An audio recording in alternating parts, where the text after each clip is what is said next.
વાગરા ખાતે 15 દિવસીય સમર કેમ્પનું સફળ આયોજન કરવામાં આવ્યું. પ્રજાપિતા બ્રહ્મકુમારી ઈશ્વરીય વિશ્વવિદ્યાલય વાગરા કેન્દ્ર અને ગુજરાત રાજ્ય યોગ બોર્ડના સંયુક્ત ઉપક્રમે વાગરા ખાતે 15 દિવસીય સમર કેમ્પનું સફળ આયોજન કરવામાં આવ્યું હતું.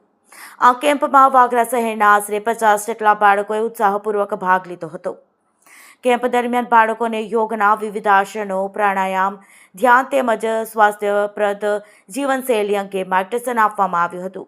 ઉપરાંત ચિત્રકલા, નૃત્યકલા સહિતની સર્જનાત્મક પ્રવૃત્તિઓ પર બાળકોને પ્રતિભાને ઉજાગર કરી તેમને પ્રોત્સાહિત કરવામાં આવ્યા હતા. કેમ્પ દરમિયાન માતૃપિતૃ વંદનના નામે એક વિશેષ અને હૃદયસ્પર્શી કાર્યક્રમનું આયોજન કરાયું હતું. આ પ્રસંગે બાળકો સાથે તેમના માતા પિતાને બ્રહ્મકુમારી આશ્રમ ખાતે આમંત્રિત કરવામાં આવ્યા હતા. કાર્યક્રમમાં બાળકોના સર્વાંગી વિકાસ અને ઉછેરમાં માતા પિતાની મહત્વપૂર્ણ ભૂમિકા અંગે પ્રેરણાદાયી વિચારો રજૂ કરાયા હતા.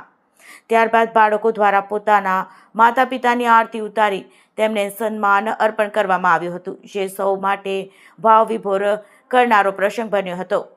કેમ્પ દરમિયાન વાગરા શહેરના વિવિધ ક્ષેત્રના જ્ઞાનીઓ, પોલીસ વિભાગ તેમજ CISF જેવી પ્રતિષ્ઠિત સંસ્થાઓના નિષ્ણાત ટ્રેનરોને આમંત્રિત કરવામાં આવ્યા હતા.